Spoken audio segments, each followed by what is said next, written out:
Gentleman is recognized. Thank you, Mr. Speaker. I thank the gentleman for yielding. I'd ask unanimous consent to revise and extend my remarks, please. Thank you, Mr. Speaker.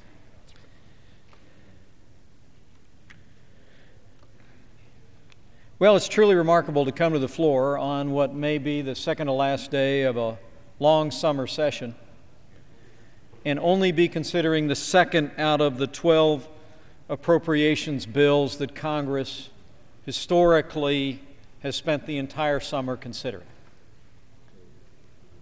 As the distinguished ranking member of the committee said moments ago, this is the second, only the second of 12. We did the first of 12 yesterday. And as we come to the floor today to speak about the Transportation, Housing, and Urban Development Related Agency Appropriations Act, Mr. Speaker, I can't even tell you that this bill is over the budget. Because not only have we spent the entire summer not appropriating the federal budget, as Congress is obligated to do, but the Democrat majority didn't even pass a budget. Didn't even try to pass a budget. I mean, it really is extraordinary that you can't say this bill exceeds the budget because the majority didn't even pass a budget.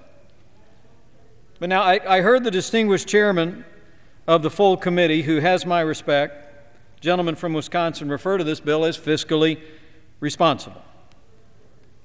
And I respect the gentleman. I believe maybe grading on the curve that he's grading on, maybe it is. But the American people deserve to know the truth about this bill.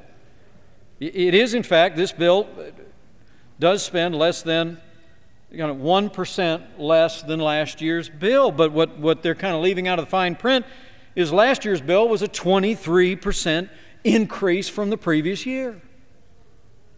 And that didn't even include the $62 billion in related funding that was included in the so-called stimulus bill that's only stimulated more deficits and more debt. I mean, it really is incredible. And this bill, as has been mentioned by other colleagues in this debate, this bill is an earmark factory. 966 earmarks in this bill, less than 0.1% of which are related to Republican members of Congress.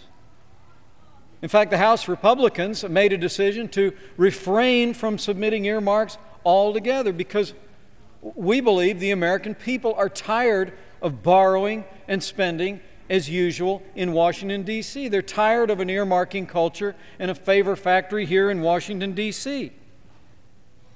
The truth is, as I look at this extraordinary piece of legislation and I think of a $1.47 trillion deficit this year, this massive spending bill just seems to be emblematic of the fact that this majority just doesn't get it.